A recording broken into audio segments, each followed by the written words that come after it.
Buenos días y bienvenidos a la actividad número 6 del Festival Puerto de Ideas 2012. A cargo de la escritora española Almudena Grandes, se trata de la conferencia titulada Episodios de una guerra interminable, un proceso literario. Al término de esta actividad, la autora firmará libros. Les solicitamos por favor apagar sus celulares y muchas gracias.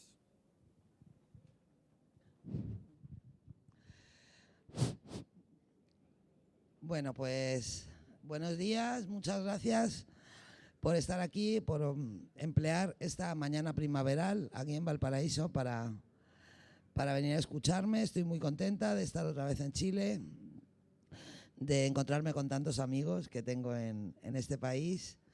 Y voy a intentar, contarles por qué me he metido en un proyecto tan extraño como el que tengo ahora entre manos, que consiste en escribir una serie de 6 novelas para contar 25 años de la historia de mi país, desde el final de la Guerra Civil hasta el año 1964.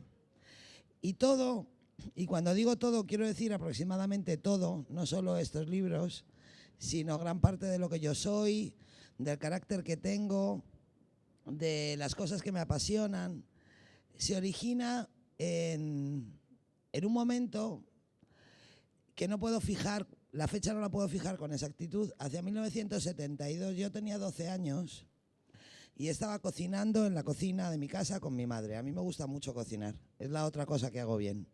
Hago bien dos cosas. Se supone que escribir y cocinar, desde luego. Estoy más segura de mí misma como cocinera que como escritora. Y en aquella época en España se publicaba todas las semanas una revista que probablemente ustedes conozcan, que se llamaba y se sigue llamando Hola, el Hola, ¿no? El Hola de los años 70 era una revista mucho más glamurosa, mucho más exclusiva que la de ahora, porque solamente aparecían allí estrellas de Hollywood, pero muy estrellas de Hollywood, y princesas, que en los años 70 había más reinas y princesas en el mundo que ahora. Yo creo que ahora sigue habiendo demasiadas, pero vamos, han desaparecido unas pocas, ¿no? Y sin embargo, en aquella revista aparecía muchas veces una señora que no era nada glamurosa, una mujer mayor, mulata, que iba vestida con un chándal y con un turbante de felpa en la cabeza. Uno de esos turbantes que se ponían las mujeres cuando llevaban el pelo sucio, cuando yo era pequeña, o para maquillarse, ¿no? Y en una esquina del reportaje aparecía la foto de una chica muy joven, muy guapa, mulata, con una falda de plátanos y desnuda, aunque la redacción de la revista le ponía 2 estrellas así de gordas en los pezones, pero se veía que estaba desnuda. Y yo le pregunté un día a mi madre qué pintaba esa señora tan poco glamurosa en una revista tan aristocrática y tan finísima como el Hola. Y ella me contestó que esta señora tan poco interesante había sido una estrella mundial y la artista más importante de su tiempo. Y a continuación, sin ser consciente de lo que me estaba diciendo, dijo algo que a mí me sobrecogió. Me dijo: tu abuela la vio bailar. Y yo en ese momento sentí que me faltaba la tierra bajo los pies, porque yo no me podía imaginar que mi abuela pudiera haber visto bailar nunca a una señora que bailaba desnuda. Entonces me puse muy nervioso y le dije: ¿mi abuela? ¿Qué abuela? Y mi madre me dijo: pues ¿qué abuela va a ser? Mi madre. Y yo dije: ¿y dónde la vio bailar? Porque pensé, bueno, igual la abuela había viajado mucho. Y me dijo: pues en Madrid. Y dije: bueno, pues a ver dónde la vio bailar, porque a lo mejor, yo qué sé, no me pegaba mucho, pero podía haber sido en un cumpleaños de la aristocracia. Y dije: ¿y dónde? La vio bailar en Madrid. ¿Dónde? Y mi madre, ya un poco irritada de tanta pregunta, un poco impaciente, me dijo: pues ¿dónde va a ser? En un teatro. Entonces en ese momento yo entendí dos cosas muy importantes para mí. Y yo sé que esto parece frívolo, ¿no? Pero para mí fue la punta del iceberg. La primera cosa que comprendí es que el progreso no era una línea recta.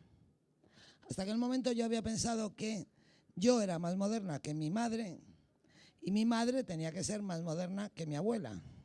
Y de repente descubrí que mi abuela era la más moderna de las 3. Esto ahora no tiene mucha importancia. porque yo creo que para los españoles de mi generación el reto fundamental es llegar a ser tan modernos como nuestros abuelos, y eso ya lo hemos descubierto todos, ¿no? Pero en aquel momento, cuando yo tenía 12 años, yo, que había nacido en 1960, que me había educado en un colegio de monjas, en un país sometido a una dictadura militar, que es verdad que el franquismo a lo largo del tiempo evolucionó en algunos aspectos, normalmente los vinculados a la economía y a la necesidad de ser tolerado por los Estados Unidos de América, que fue el verdadero motor que impulsó una cierta transformación muy superficial. Pero hubo muchos aspectos en los que la dictadura no cambió nada a lo largo de 40 años.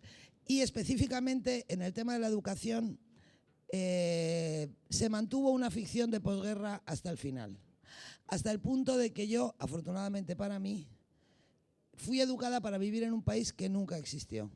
Cuando yo llegué a la edad adulta, por fortuna, el país para el que me habían educado ya no existía, ¿no? Entonces, en esa tesitura, aceptar que una abuela mía, mi abuela, podía haber ido con mi abuelo a ver bailar a esta mujer que, como ustedes se habrán imaginado, era Josephine Baker, o como decía mi madre, que es mucho más bonito, Josefina Baker, que la había ido a ver bailar en un teatro en Madrid, me demostró que el progreso no era una línea recta, y me demostró también que yo vivía en un país muy raro. Porque en ese momento lo que sentí es que había una anormalidad muy complicada en el hecho de que yo, que era la nieta verdadera de mi abuela, no pudiera creerme que la vida verdadera de mi abuela había sido la que había sido en realidad, ¿no? En ese momento yo sentí que a mí me habían robado algo, que me habían estafado, que pasaba algo, que alguien me había quitado una cosa que era mía. Y era la memoria de la vida de mi abuela. El hecho de poder aceptar qué clase de mujer había sido mi abuela.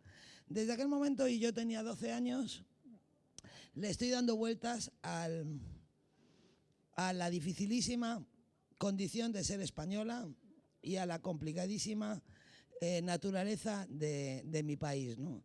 Y desde que tengo 12 años estoy pensando en eso. Y no soy solo yo.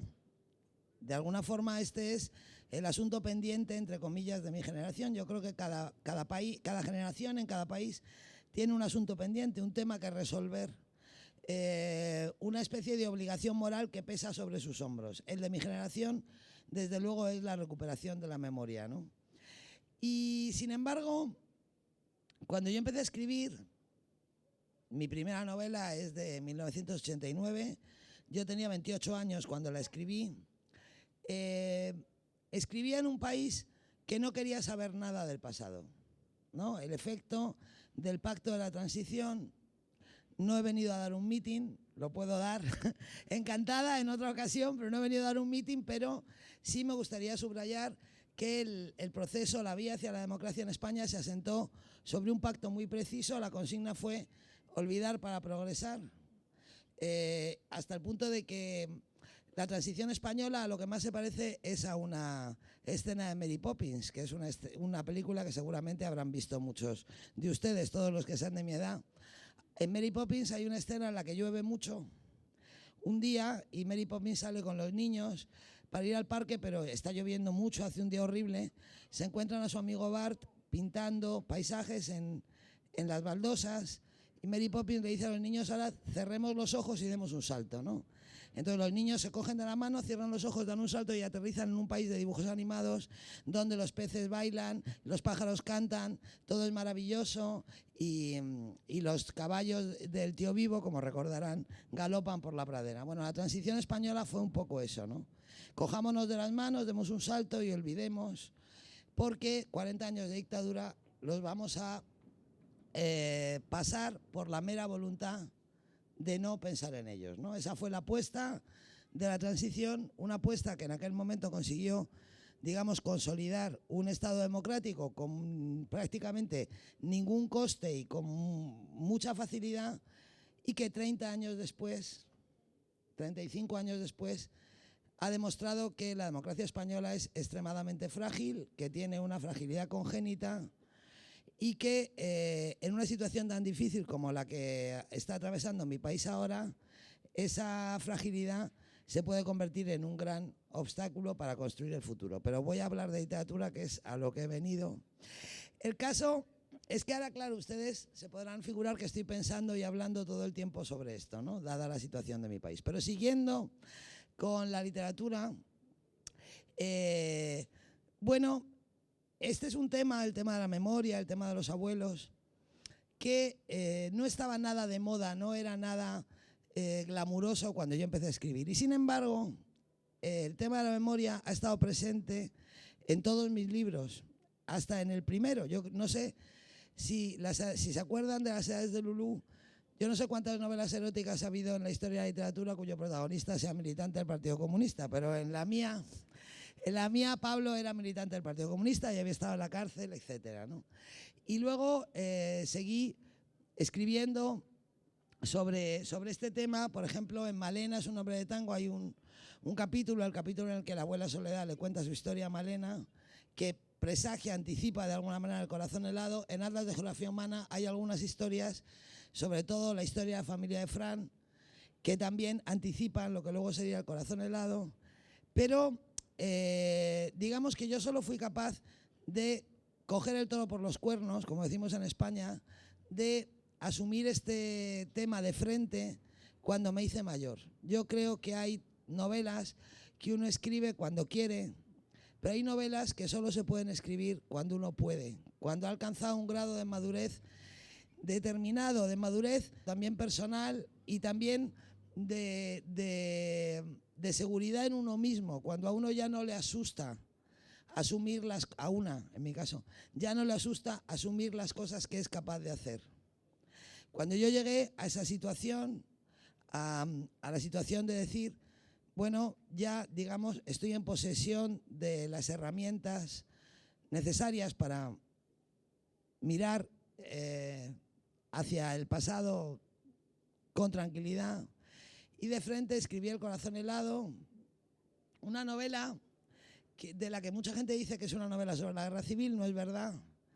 El corazón helado no es una novela sobre el pasado, es una novela sobre el presente, que cuenta la historia de dos nietos de dos combatientes en la guerra civil en 2005, y de cómo el pasado pesa sobre sus hombros y condiciona su relación consigo mismos, con las cosas y su relación entre ellos, porque El corazón helado es una historia de amor, ¿no? Que, bueno, para quien no lo haya leído, es una novela que recorre, que serán muchos, tampoco es obligatorio, es una novela que recorre el siglo XX español a lo largo de la vida de tres generaciones de dos familias distintas, que han tenido dos suertes distintas, ¿no? Una familia que era, antes de la guerra, era rica, vivía bien, una familia muy representativa de la burguesía institucionista republicana española, cuando la burguesía española era la más progresista de Europa, que parece mentira, pero una vez lo fue. Esta familia que se va al exilio y pierde todo lo que tiene y se empobrece y tiene que partir de cero.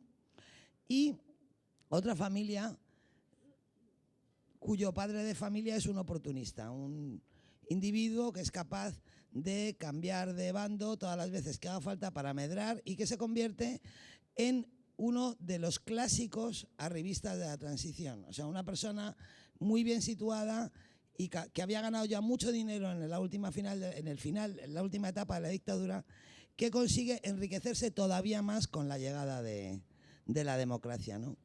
Cuando yo empecé a escribir El corazón helado, antes de escribirla, yo tenía la sensación de que yo lo sabía todo sobre la historia de mi país.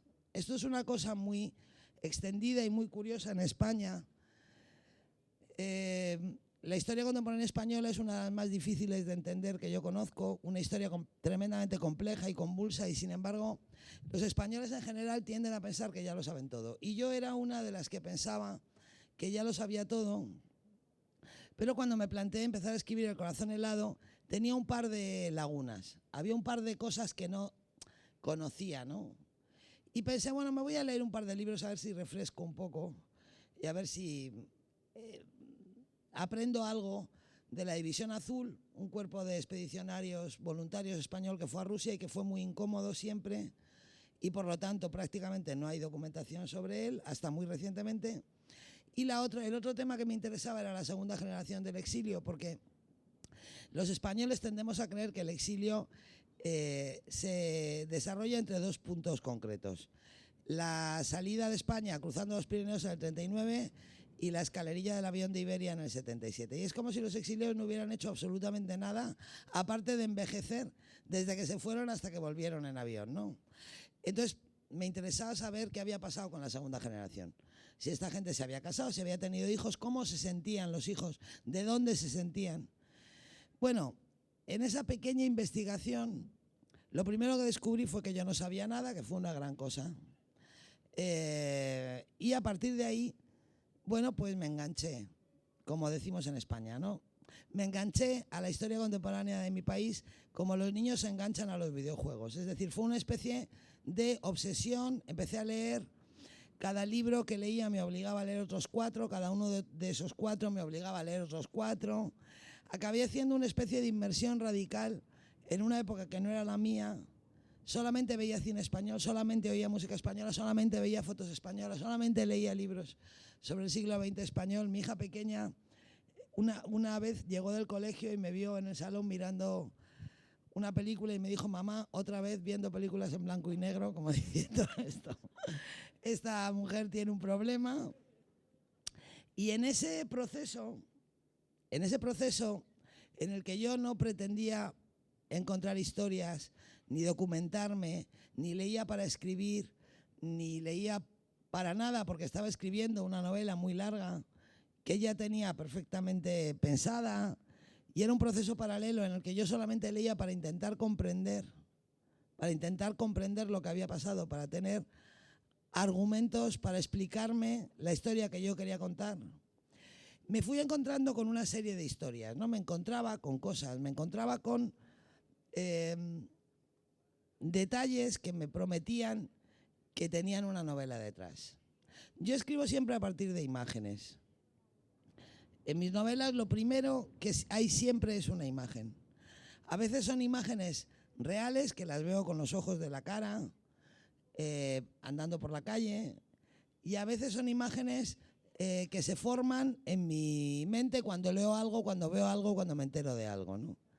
Pero en ese proceso en el que yo leía y leía y leía, conseguí una cantidad extraordinaria de imágenes, quizá porque me di cuenta de que los españoles vivimos encima de un filón de historias sin explotar, digamos, ¿no? O sea, la guerra y sobre todo la posguerra en España están llenas de personajes maravillosos, de historias asombrosas, de héroes inútiles, de historias de traiciones y de lealtades, bueno, de peripecias y de aventuras que no se han contado, y eso constituye un filón extraordinario para un escritor, ¿no?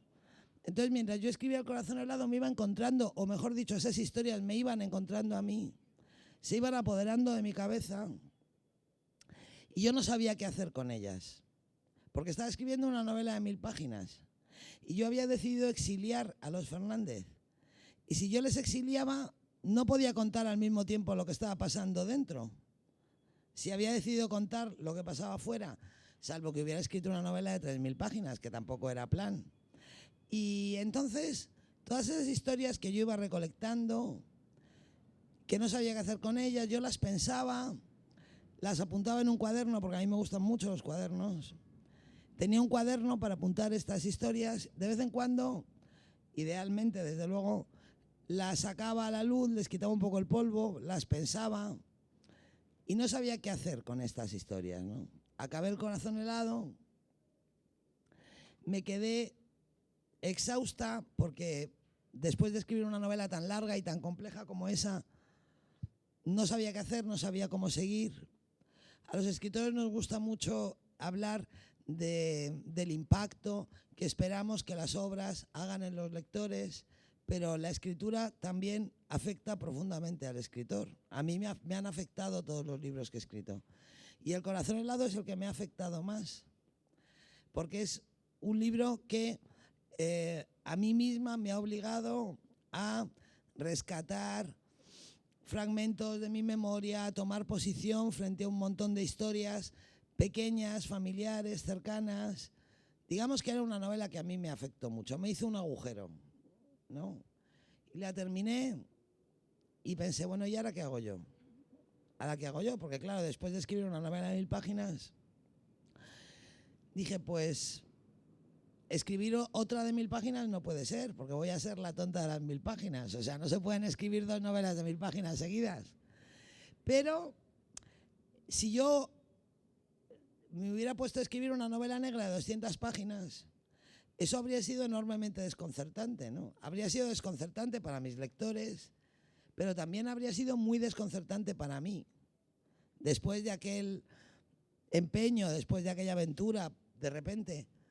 Entonces no sabía qué hacer, no sabía qué hacer. Y me acordé de estas historias que yo había descubierto.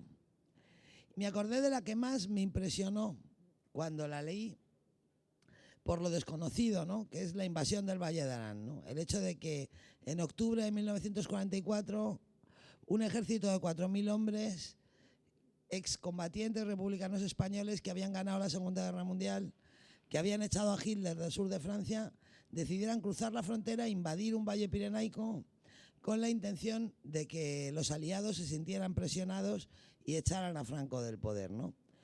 Esa historia me pareció tan increíble, me pareció tan inverosímil, me pareció, en primer lugar, tan enorme que se hubiera hecho. Y en segundo lugar, aún más enorme que yo no lo supiera, que la historia de Arán, de alguna forma, había permanecido dándome vueltas en la cabeza todo ese tiempo. Además, la historia de Arán tenía una imagen, había una imagen. Cuando yo me enteré de que había pasado eso, yo dije, qué novela, qué novela, qué novela, sale de aquí, qué novela, qué novela, qué novela. Y en ese momento decidí que tenía que hacer algo con una mujer que iba a caballo con una pistola, ¿no? Había una imagen que yo veía con mucha claridad, que era una mujer que había robado un caballo, había robado una pistola y había hecho 5 kilos de rosquillas. Los 5 kilos de rosquillas no sé por qué, pero yo decidí que tenía que llevar comida, entonces que la comida tenía que ser rosquillas y que las había hecho ella, ¿no? Y empecé a pensar que esa imagen ya me la sabía, que yo ya la había visto, ¿no? Y entonces me di cuenta de que quitando el detalle de las rosquillas, esa imagen era como una escena de un western. Una mujer que roba un caballo y una pistola y va hacia el monte.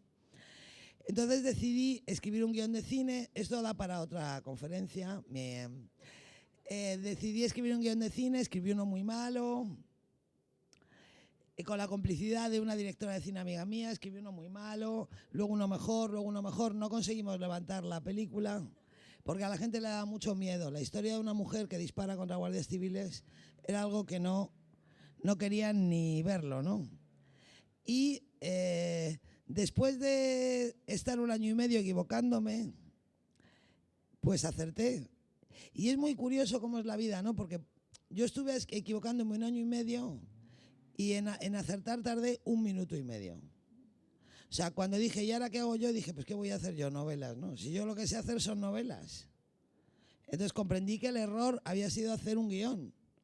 Y entonces recordé todas esas historias que las puse idealmente sobre la mesa y vi que me salían 6. Que yo podía escribir 6 novelas con esas historias que había ido rescatando, que había ido entresacando de todo lo que había leído, de todos los libros que había leído durante tantos años.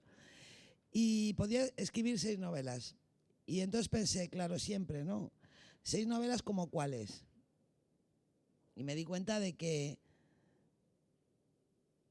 tenía que pensar en Galdós. Yo siempre pienso en Galdós. Benito Pérez Galdós es probablemente el escritor que ha sido más importante para mí, primero como lectora y luego como escritora.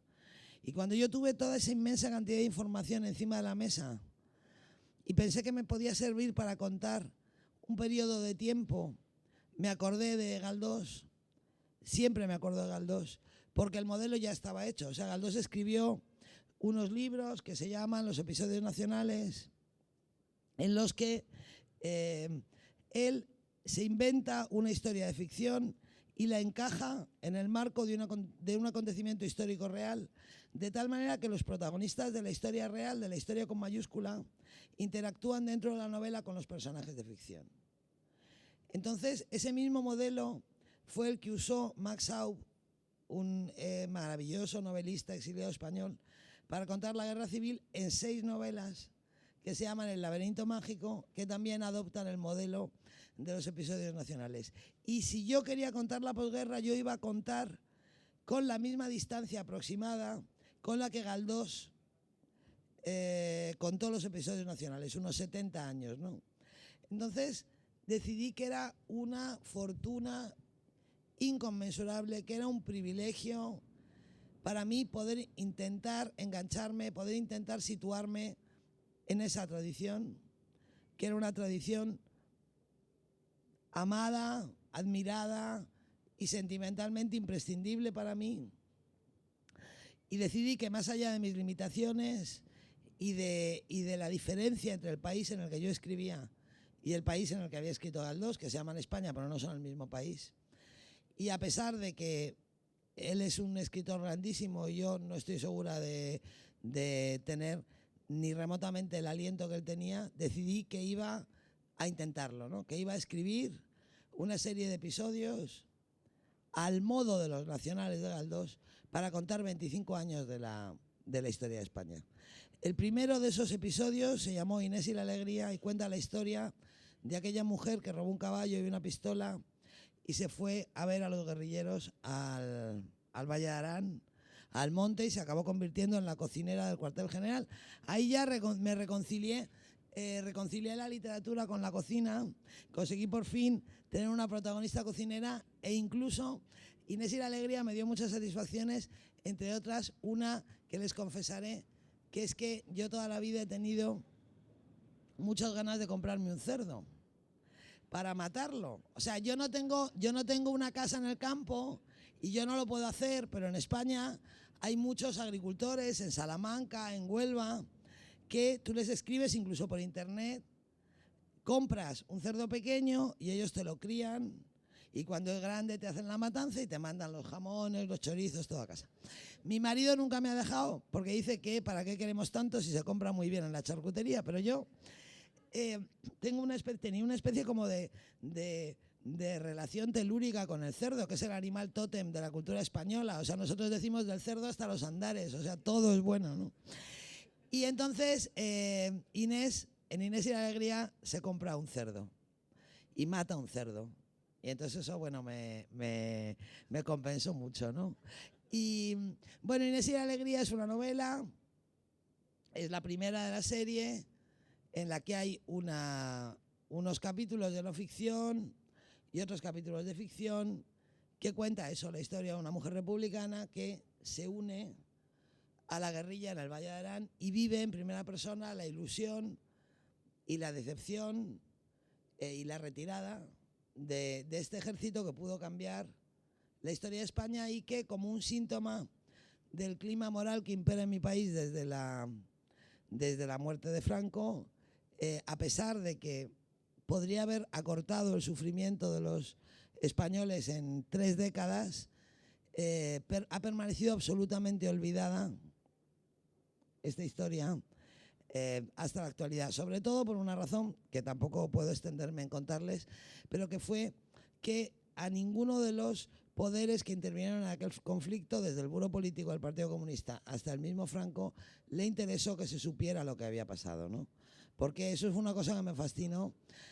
Por un lado, en la invasión de Arán está la generosidad, el coraje y la abnegación de los que entraron, de los que se jugaron la vida para intentar acabar con una dictadura que sojuzgaba su país. Y por otro lado están los pactos, las reacciones, las maquinaciones de los que estaban en el nivel más alto, en el nivel del poder, y que tomaban decisiones casi siempre en favor de sus propios intereses más que de los intereses de la nación. Bueno, Inés y la alegría es el primer episodio de la serie que cuenta una historia de guerrilla, de resistencia armada, y el segundo episodio, la segunda novela, también cuenta una historia de la guerrilla, pero desde un lugar completamente distinto. Y como yo tengo la suerte de que aquí esté María Izquierdo y de que quiera leer un fragmento de esta novela, la voy a invitar a subir y luego les cuento más.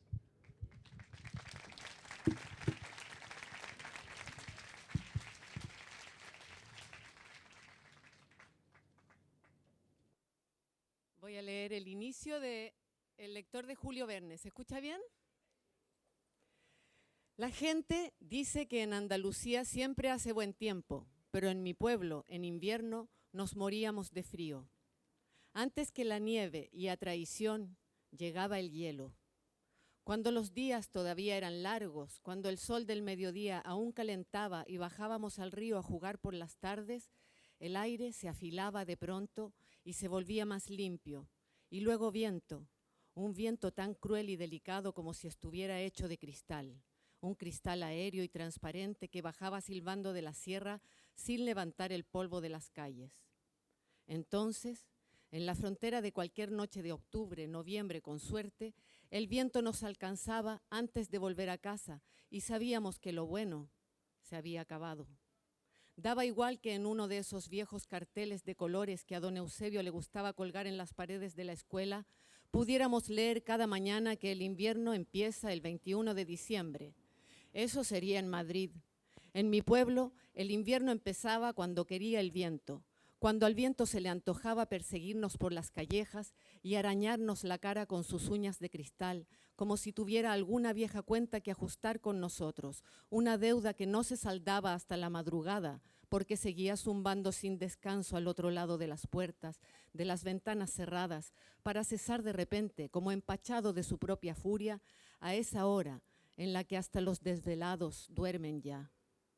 Y en esa calma artera y sigilosa, a despecho de los libros y de los calendarios, aunque no estuviera escrito en ningún cartel, la primera helada caía sobre nosotros. Después, todo era invierno. El hielo cubría el patio con una gasa blancuzca y sucia, como una venda vieja sobre los raquíticos troncos de los árboles que flanqueaban el pozo, y a la luz, aún imprecisa del amanecer, otorgaba una misteriosa relevancia a cada guijarro, perfiles nítidos que se destacaban del suelo encrespado, erizado de frío. También a mi nariz, que se despertaba en mi cara como un apéndice helado, casi ajeno, antes que yo mismo. Entonces, sacaba una mano para tocarla, como si me extrañara encontrarla allí, entre mis ojos y mi boca, y el contraste de temperatura me dolía al mismo tiempo en la nariz y en la punta de los dedos. Para evitarlo, metía la cabeza entera bajo las sábanas calientes, ablandadas de calor, y me volvía a dormir. Y ese sueño era mejor que el primero, pero como casi todo lo que es mejor en esta vida, duraba poco.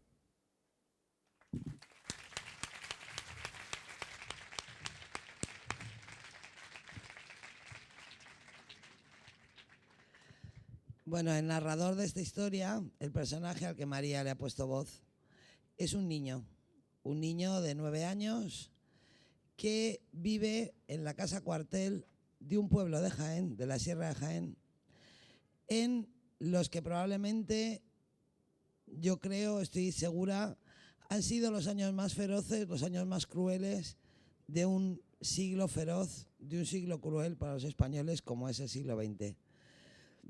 Nino tiene 9 años, es hijo de un guardia civil y vive en una casa cuartel. En España, la Guardia Civil era un cuerpo militarizado que sustituía a la policía en el medio rural y, por tanto, era el medio encargado de la represión en el medio rural. Aunque sea poco conocido, aunque sea un hecho poco conocido, porque también los guerrilleros son muy incómodos para la construcción de la historia según las normas de la transición. Después de la guerra en España hubo una resistencia armada muy, muy fuerte. Se calcula que en algunos momentos debió haber 45.000 hombres armados en el monte, en todas las zonas montañosas del país, sostenidos por una red de apoyo civil que se calcula en la que pudieron llegar a estar implicadas unas 100.000 personas. El sentido que tenía la guerrilla era naturalmente esa especie de fantástica ingenuidad de los republicanos españoles que siempre pensaron que después de la guerra mundial los aliados se acordarían de que Franco había tenido la ayuda de Hitler y de Mussolini para ganar la guerra civil, de que había mandado a 40.000 hombres a Rusia a luchar en la Wehrmacht y que, lógicamente, después de la Guerra Mundial, a Franco le quitarían del poder, ¿no? Sin embargo, después del final de la Guerra Mundial, los aliados decidieron ejercitar en España una nueva variante del adagio romano que dice: los amigos de mis enemigos son mis enemigos. Ellos dijeron: los amigos de mis enemigos son mis amigos. Dejaron a Franco en el poder. Bueno, o comprensiblemente, pero tampoco puedo contarles esto ahora. Y a partir de 1947, cuando ya el régimen estuvo seguro de que no iba a recibir ninguna clase de represalia, decidió acabar con el problema de la guerrilla. Como no podía acabar con los guerrilleros en el monte, decidió acabar con los guerrilleros en el llano. Y así empezó lo que los historiadores llaman el trienio del terror. Es decir, 3 años en los que se aplicó un terror sistemático, deliberado, contra las poblaciones de apoyo a los guerrilleros que estaban en el monte. Este es el contexto de El lector de Julio Verne. Nino es un niño que vive en una casa cuartel y que está dividido, partido por la mitad, entre el amor que siente por su padre, porque él sabe que su padre es un buen hombre, aunque las cosas que haga su padre no sean siempre buenas, y la admiración secreta, casi clandestina, que siente por los hombres del monte, que representan la única libertad posible en el lugar donde él vive, ¿no? Un país donde nadie puede escoger su propia vida, donde todo el mundo tiene, digamos, que asumir un destino prefijado. Y esa especie de predeterminación se hace evidente para el niño una noche en la que escucha una conversación entre su padre y su madre. Nino es un personaje de ficción que tiene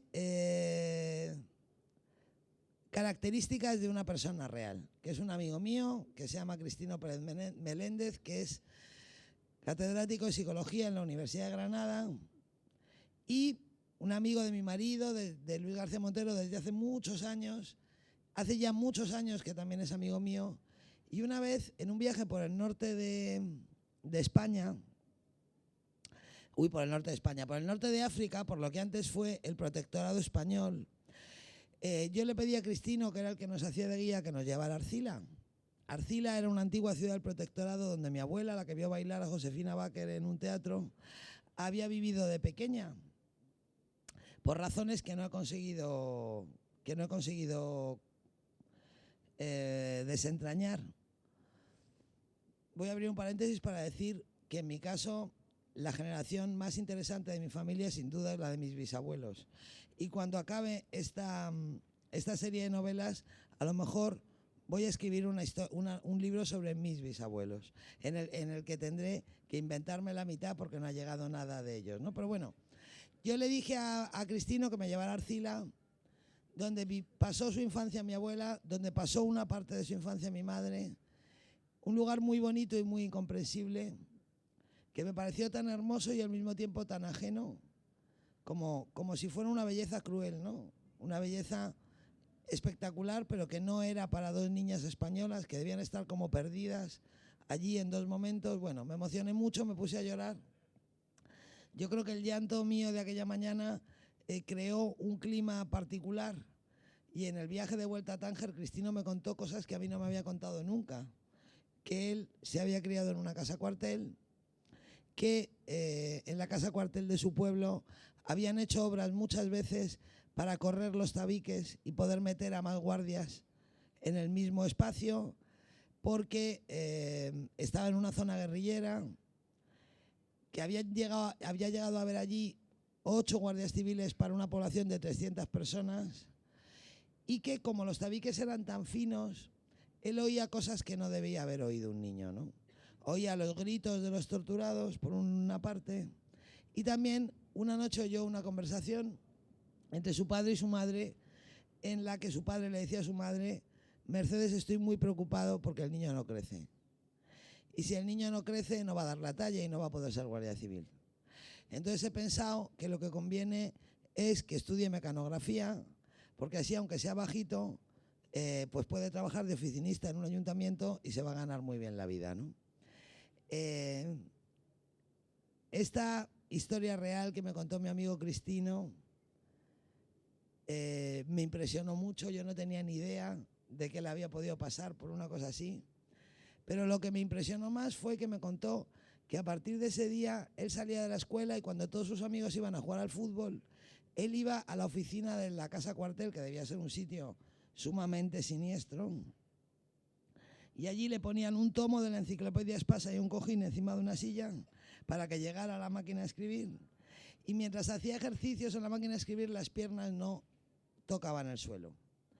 Y el origen de esta novela son los pies de Cristino bailando en la penumbra de una oficina de la Casa Cuartel de Fuensanta de Martos mientras hacía ejercicios de escribir a máquina. Ese origen biográfico de Nino se agota ahí. Nino es un personaje de ficción, pero yo tuve la suerte, digamos, de poder fundarlo en una historia personal de un amigo mío.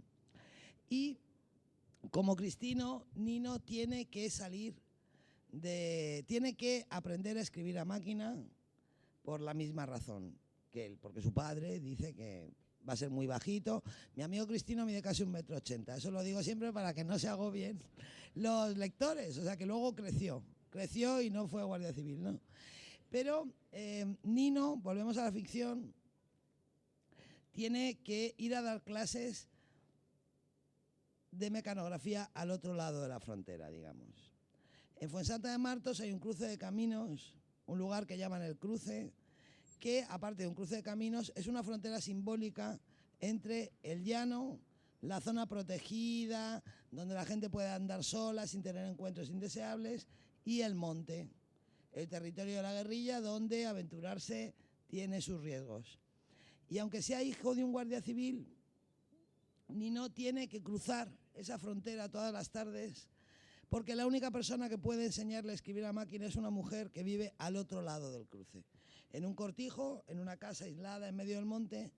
Una mujer peculiar porque es una antigua maestra represaliada que conserva en una situación muy difícil, muy dura, muy precaria, conserva algunos rasgos de su antiguo bienestar.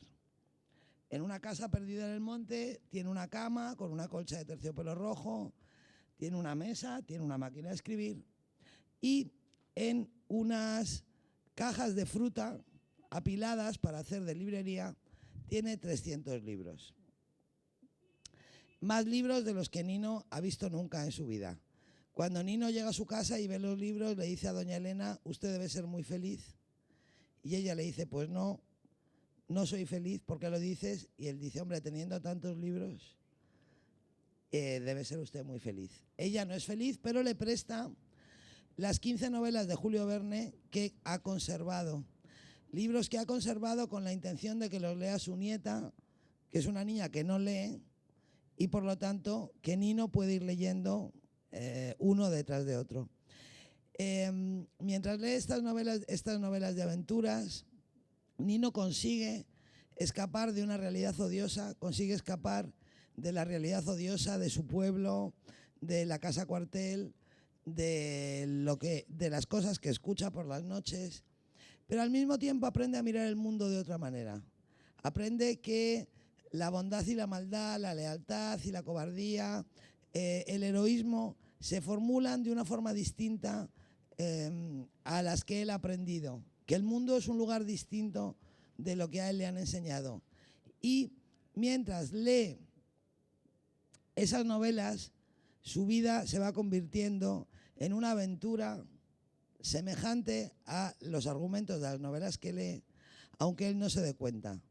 El lector de Julio Verne es un homenaje a la literatura como, yo diría, medio de vida, como herramienta imprescindible para la vida, pero también es la historia de cómo un niño que tiene la mala suerte de nacer en una familia de guardias civiles, de vivir en una casa cuartel, en un pueblo de Jaén, en los peores momentos del siglo XX, consigue escapar a su destino. De cómo Nino consigue terminar digamos, viviendo una vida razonable, una vida semejante a la que él habría querido vivir. Y eso lo consigue gracias a los libros de aventuras y gracias a la influencia mutua y benéfica de dos adultos. Una, doña Elena, la maestra que le presta libros para leer, y otro, Pepe el portugués, que es probablemente mi personaje favorito, es el único personaje que va a salir en todas las novelas de la serie, y que es un forastero, un hombre joven, que todavía no tiene 30 años y que se instala a vivir en el pueblo, en un molino de los alrededores, y le enseña a Nino cosas imprescindibles para la vida, ¿no? Lo primero que le enseña es que si estira muy bien las camisas y las pone encima del somier y duerme encima, no tiene que plancharlas. Le enseña también que cuando sea mayor, si vive solo, si tiene muy pocas cosas y las ordena muy bien, no hace falta limpiar. Porque teniendo las cosas muy ordenadas parece que está limpio. Y le enseña también a qué clase de hombre le gustaría parecerse, en qué clase de hombre querría convertirse. Pepe el portugués para Nino representa un milagro porque sin estar en el monte, sin vivir fuera de la ley, también encarna una libertad posible. La trayectoria de un hombre que puede tomar decisiones sobre sus actos, sobre su propia vida, sin necesidad de vivir como un proscrito. Y Pepe es la gracia, es el ingenio y es mucho más en una novela donde nada es como parece. El lector de Julio Verne es también una historia en la que nada es como parece, porque hay un protagonista fundamental que es más importante que Nino, que es más importante que doña Elena, que es más importante que el portugués, que es el miedo. El lector de Julio Verne es una historia sobre todo del miedo, de cómo el miedo interviene absolutamente en la vida de los habitantes de Fuensanta, de cómo pesa sobre todas sus relaciones, cómo influye sobre las historias de amor, sobre las relaciones familiares. Bueno, es una crónica del terror y la inocencia. Y me voy a callar, porque podría estar hablando mucho más tiempo, pero si no, no me van a poder hacer preguntas. Así que muchas gracias por estar aquí y ya está.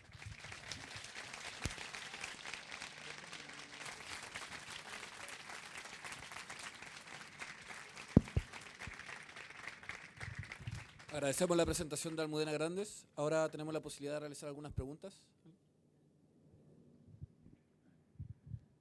Qué calor hace aquí, ¿eh?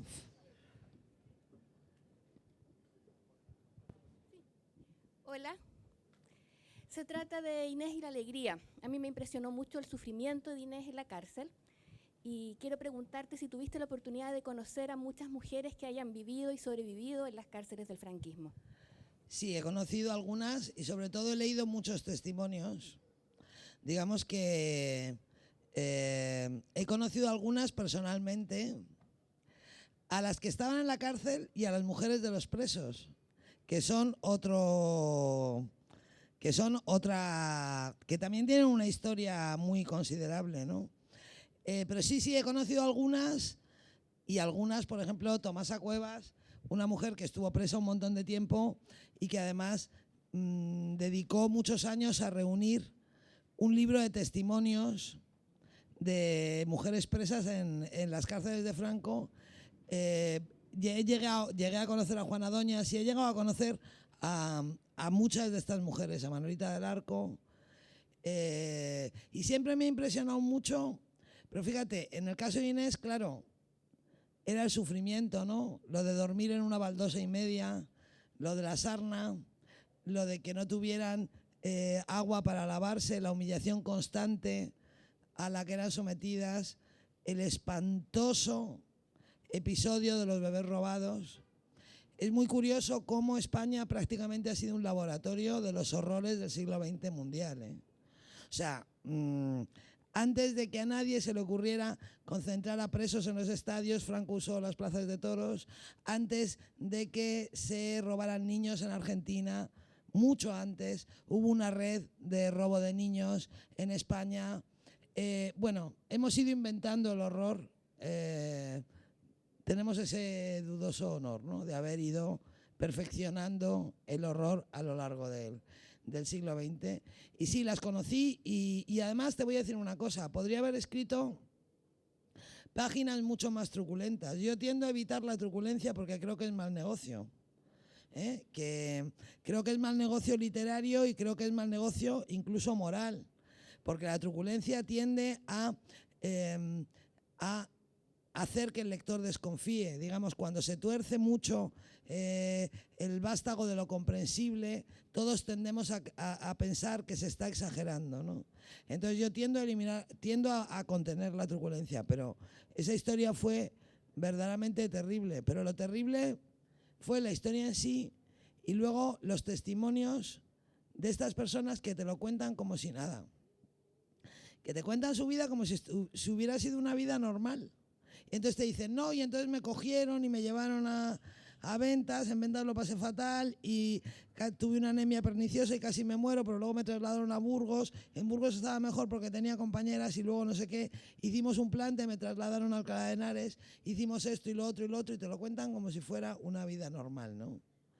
Yo siempre cuento que, aparte de la historia de la cárcel, para escribir Inés y la alegría, hablé con un señor que se ha muerto ya, que se llama Carlos Guijarro, que me contó cómo su madre, cómo les cogieron y les llevaron a Buchenwald, cómo su madre se tiró a los pies de un médico que estaba allí clasificando a la gente y empezó a decirle, nosotros somos españoles, estábamos en Francia, somos exiliados, nos han cogido, no tenemos culpa de nada, que nosotros somos españoles, como el médico, que parecía capaz de entender el español, se apiadó de ella y dijo, bueno, pues ustedes quédense aquí que se van a ir en otro tren, como al padre no le dejaban ir, la madre se volvió a tirar a los brazos, a los pies del médico, ese es mi marido, yo me llevo a mi marido, cuando el médico dijo que no, porque era un hombre joven y estaba en condiciones de trabajar y no, cómo cogió a los niños y se volvió a poner en la fila del campo de concentración.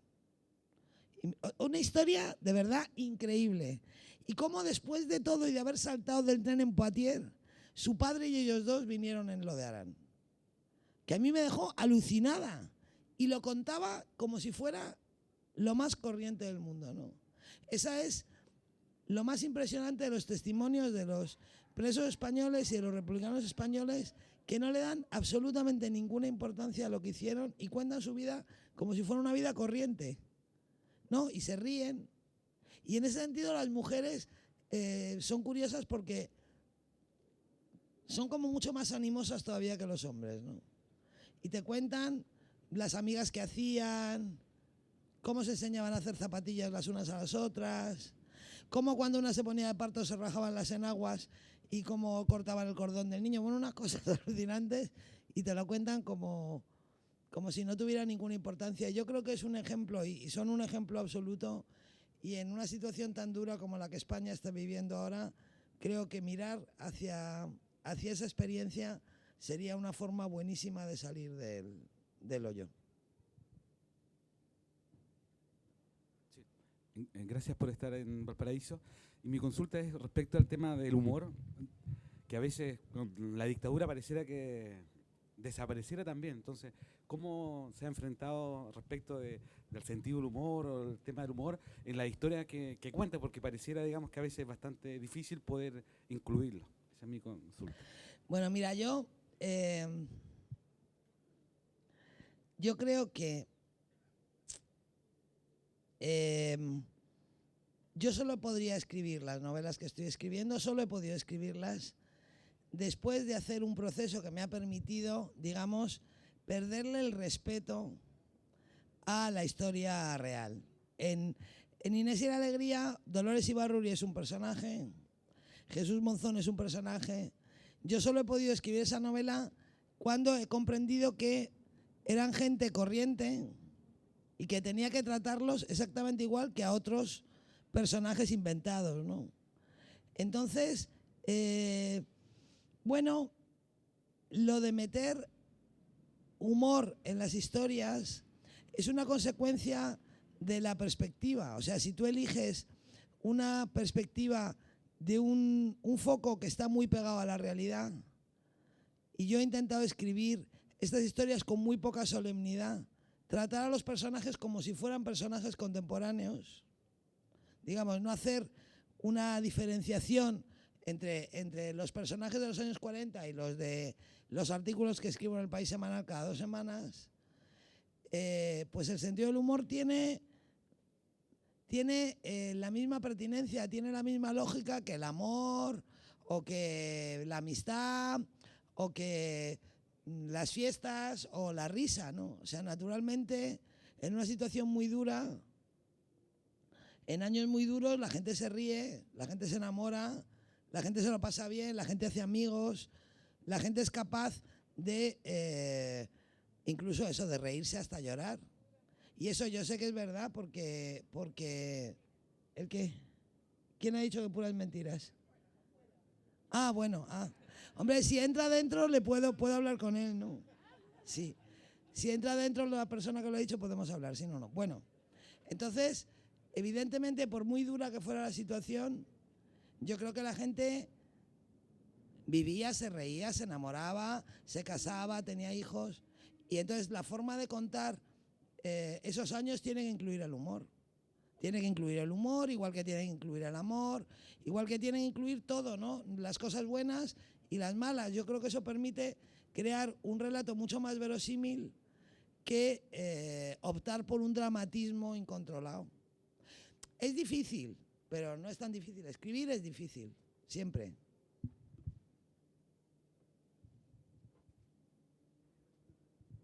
Aló. Después de la lectura de la señora Izquierdo del arranque de la novela El lector de Julio Verne, me pareció prosa poética.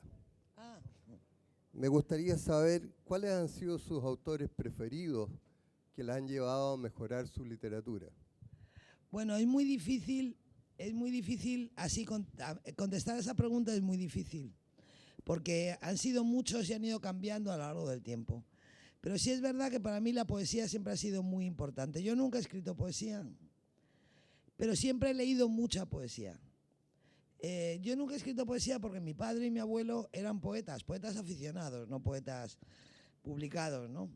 Poetas aficionados. Pero cuando yo era pequeña, digamos que la poesía era el género influyente en mi familia, era el género prestigioso, era lo que hacían los mayores. Y yo no me atrevía a escribir poesía.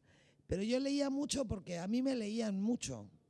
Mi abuelo y los lectores de mis novelas saben que en muchas de mis novelas hay un abuelo y una nieta, y en realidad todos los abuelos son mi abuelo Manolo Grandes, que fue el primer hombre de mi vida, y todas las nietas soy yo.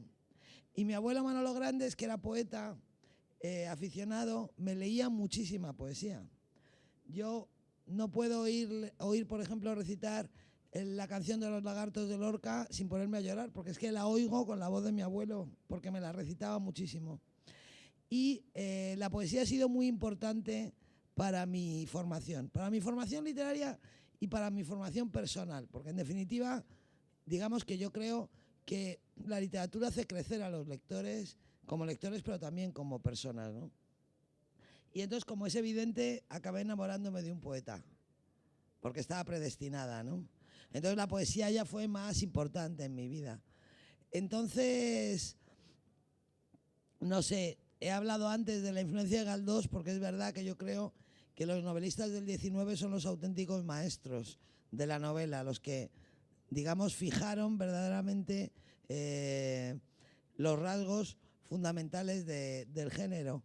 Pero respecto a lo que usted dice, supongo que si no hubiera leído tanta poesía, no habría sido capaz de sugerir esa sensación de la prosa poética, porque de alguna forma, como lectora de poesía, estoy acostumbrada a escuchar lo que, de alguna manera, a respetar o a intentar provocar un ritmo interior, alguna forma de fluidez que tiene a veces que ver más con la poesía que con la prosa.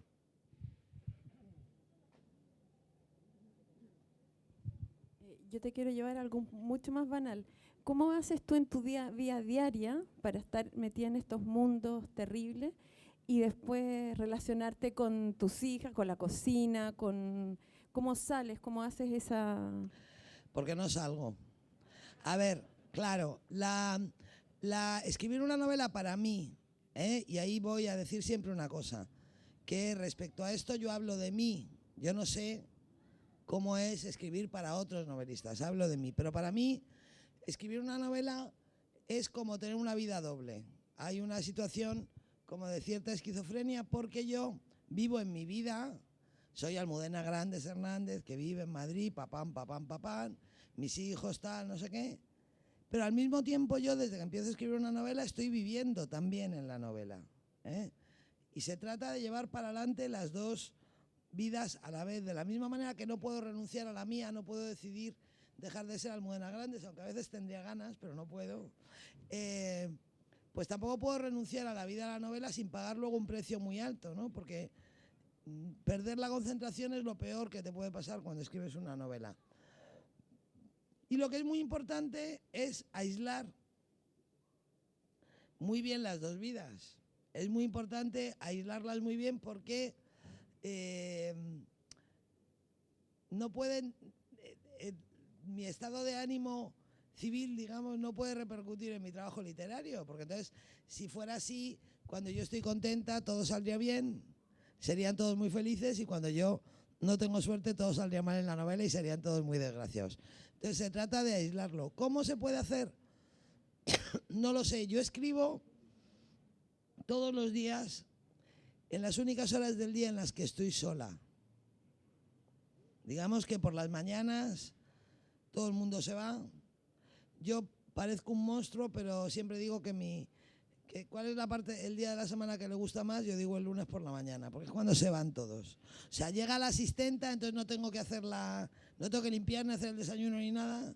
Me puedo sentar a escribir y todos se van, cada uno a sus cosas, y me quedo sola. Entonces, quizá el hecho de que escriba siempre por las mañanas, en un momento en el que estoy sola, favorece esa separación.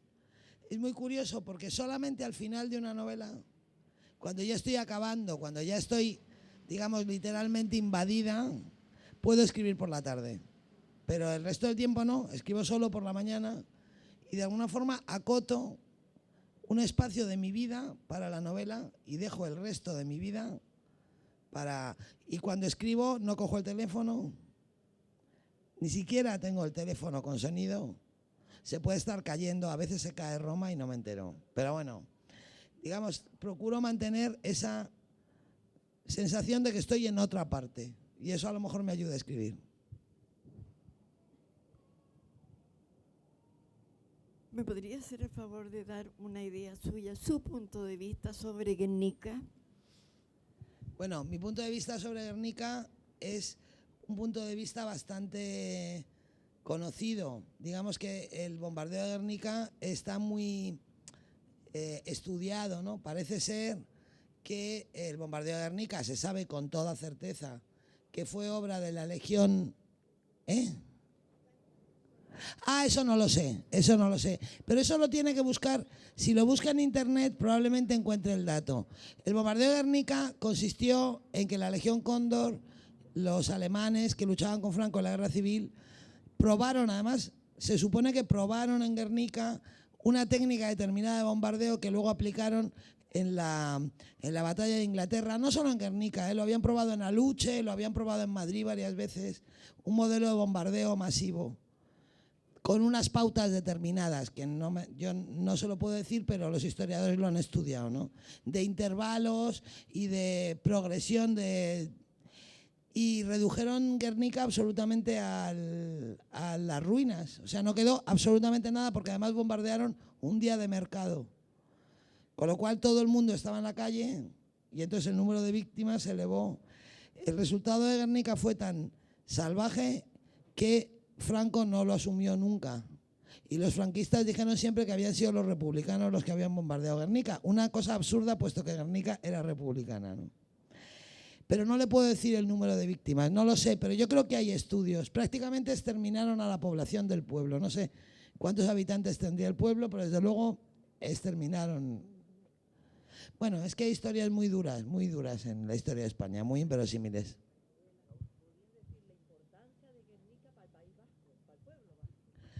Bueno, la importancia de Guernica, siempre se ha hablado de que el Estatuto Vasco se llama el Estatuto de Guernica, porque Guernica es un símbolo del nacionalismo vasco, porque en la plaza de Guernica hay un árbol que se llama el árbol de Guernica, en torno al cual se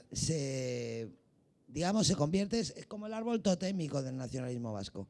Pero sin embargo, fíjate, Guernica también, precisamente por eso, es una tragedia muy conocida, porque hay tragedias en la guerra civil que son muy desconocidas y son peores. Por ejemplo, cuando cayó Málaga en manos de los nacionales, la gente salió, en manos de los franquistas, la gente salió de Málaga para buscar refugio en Almería, que era una ciudad que todavía era republicana, y a la gente que avanzaba por la carretera, que eran mujeres y niños y ancianos, les atacaron a la vez, les cañonearon desde el mar, les dispararon desde la tierra y les bombardearon desde el cielo. Y el número de víctimas de esa carretera es, yo creo que superior al de Guernica, pero no ha sido una masacre famosa, porque no ha tenido ese elemento. Es una tontería hacer competiciones, pero lo que quiero decir es que no fue solo Guernica.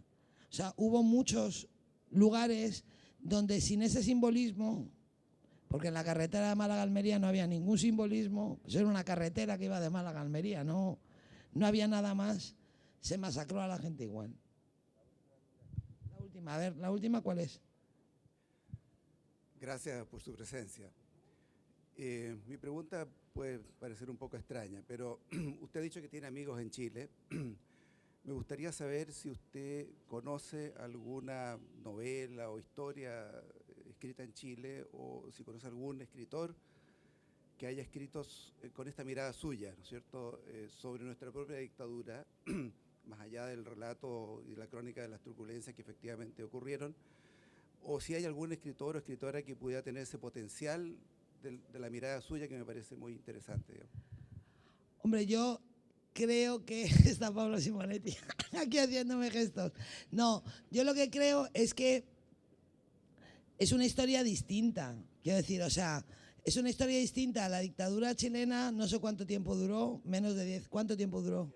17 años. No había habido una guerra civil antes.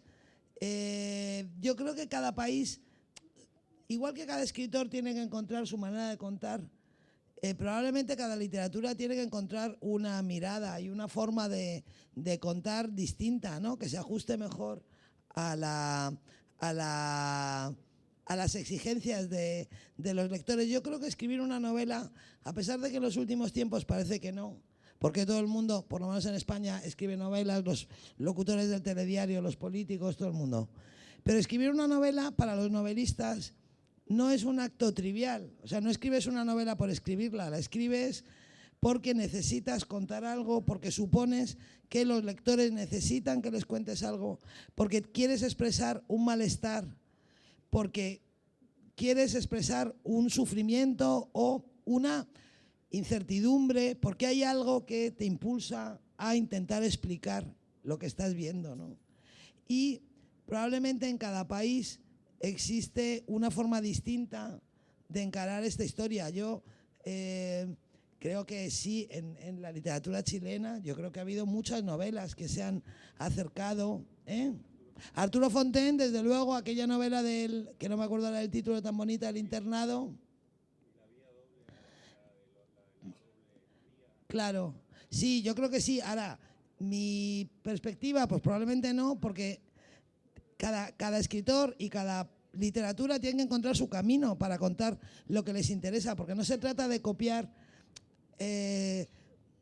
o de importar modelos así alegremente en una cosa como esta. Yo creo que cada uno tiene que encontrar su camino, pero yo creo que en Chile hay una conciencia muy fuerte en la literatura chilena, ¿no? de que tienen una misión, de que tienen cosas que contar, ¿no?